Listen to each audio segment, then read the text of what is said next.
নতুন বিয়ে করিস, বুঝলেন তো? নতুন বিয়ে করার পরে দেখবেন বউটারে কি আদর করে ডাকে, ওরে আমার সোনা রে, ওরে আমার মনা রে, ওরে আমার ধনা রে। দেখবেন নতুন বিয়ে করার পরে বউটারে বাবা আপনি হাসতেছেন কেন? আপনার তো সময় ছড়িয়ে গেছে। হয় নতুন বিয়ে করার পরে বউটারে মধুর মতো থাকে, মনে হয় যেন চাটিয়ে চাটিয়ে খাই, চাটিয়ে চাটিয়ে খাই। শরীরের মধ্যে শালা কি 7-8 রকমের ভাব হয় না? দেখবেন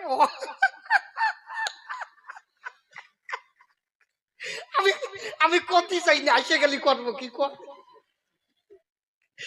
নতুন বিয়ে করিস, বউ প্রেগনেন্ট, গর্ভবতী, 3 মাস হয়ে গেছে, বউ গর্ভবতী, স্বামীরে বলার সুযোগ পায় না।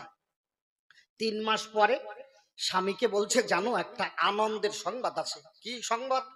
কয় দেখো আমি 3 মাসের গর্ভবতী, 3 মাসের প্রেগনেন্ট, আমি মা হব আর তুমি বাবা হবা। স্বামী কি আর আছে? বোঝেন না, বউ মা হবে, ও বাবা হবে, ও কি আর আছে? বউটারে কোলে তুলে নিয়ে ধুনসি নাচ নাচে। খানিকক্ষণ নাচানাচি করতে করতে বউদের দাম দিয়ে ফেলাইয়া দিছে, বউয়ের পদে নাকছে ব্যথা। আর বউ কয় ব্যাপার কি? আদর তো কম করলে না, পাছা তো থেতু করে ফেললি, যেভাবে ঘাতুইয়ে রাখছো আমার পাছা গেছে থেতু হইয়ে। হ্যাঁ তুই তুই কিন্তু কথা কইস না, তুই একাই কিন্তু তোপা ছাপতেছিস শয়তান। কয় আদর তো কম করলে না, এইভাবে আমাদের ঘাতুইয়ে রাখলে ব্যাপারটা কি? হ্যাঁ বউরে কয় এই শালি, এই তুই যে প্রেগনেন্ট হয়েছিস, গর্ভবতী হয়েছিস, এই খবর তুই কবে থেকে জানিস? স্বামী বলছে কেন আরো 3 মাস আগের থেকে জানি। যে ওই বউ বলছে কেন আমি আরো আগে 3 মাস আগের থেকেই জানি যে আমি গর্ভবতী, আমার বাচ্চা হবে। ওর স্বামী কয় এত বড় আনন্দের সংবাদ তুই আমার 3 মাস পরে বললি কেন? 3 মাস আগে কেন তুই আমার এই ঘটনা বললি না?